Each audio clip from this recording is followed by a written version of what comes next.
पिछले एपिसोड में टैंजू की येलिंग के साथ में फाइट हुई थी। अब येलिंग बुरी तरह से जख्मी हो जाता है और इसकी बॉडी से ब्लड गिरने लगता है। अब यह देख बाकी लोग हैरान हो जाते हैं और किसी को यकीन नहीं होता टैंजू ने येलिंग को इतनी बुरी तरह से जख्मी कर दिया है, क्योंकि सब जानते हैं टैंजू के पास बेकार विटल सोल है। फिर टैंजू येलिंग से कहता है, मैंने तो तुम्हें कचरा नहीं बोला था, लेकिन मैं अब इस बात को एक्सेप्ट करता हूँ और तुम्हारे सामने बोलता हूँ तुम सच में कचरा हो। अब यह सुनकर येलिंग को बहुत बुरा लगता है। तभी टैंजू कहता है, लेकिन मेरे ओपिनियन में तुम तो कचरा भी नहीं हो। अब इस बात को सुनकर येलिंग को बहुत गुस्सा आता है और टैंजू से कहता है कि तुम तो बहुत घमंडी हो, लेकिन मैं अब तुम्हें लाइफ एंड डेथ मैच के लिए चैलेंज करता हूँ। लेकिन इसी वक्त यहाँ कुछ और स्टूडेंट भी आ जाते हैं और टैंजू को येलिंग के सामने देख इनकी फाइट के लिए एक्साइटेड हो जाते हैं। लेकिन एल्डर लियू भी यह सारी चीजें देख रहा था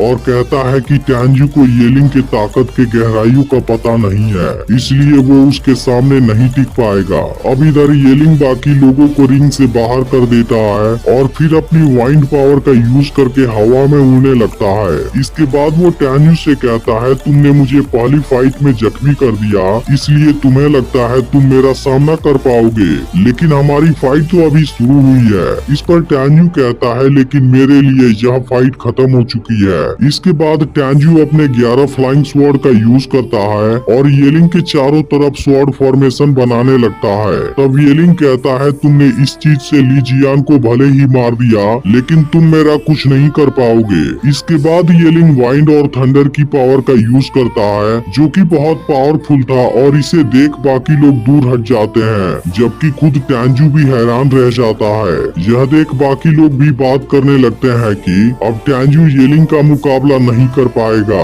क्योंकि येलिंग बहुत ज्यादा पावरफुल है। इसके बाद टैंजू स्वॉर्ड फॉर्मेशन का यूज करने लगता है, जिसे देख येलिंग को कुछ समझ नहीं आता। तब टैंजू कहता है, ज्यादा सोचने की जरूरत नहीं है, क्योंकि अब तुम बहुत जल्द ऊपर जाने वाले हो। इसके बाद वो कहता है, मैं मानता हूँ तुम्हारा कल्टीवेशन बहुत अच्छा है, लेकिन अगर तुम स्वॉर्ड फॉर्मेशन में एंटर नहीं करते तब उस कंडीशन में शायद मैं तुम्हारा मुकाबला नहीं कर पाता, लेकिन अब तुम बिल्कुल मेरे सामने हो। इसके बाद टैंजू गोल्ड पावर का यूज करने लगता है, जिसे देख येलिंग हैरान रह जाता है, क्योंकि टैंजू तो इसके काबिल है ही नहीं। इसके बाद टैंजू येलिंग पर अटैक करता है, लेकिन येलिंग इसे रोक लेता है और टैंजू पर बहुत ही खतरनाक पावर का यूज करता है, लेकिन टैंजू को इस बार भी कुछ नहीं हुआ था और यह देखते ही इसकी हंसी बंद हो जाती है, क्योंकि अब तो टैंजू की तलवार भी 10 गुना ज्यादा पावरफुल हो गई थी। तब टैंजू कहता है कि 10 गुना नहीं 11 गुना।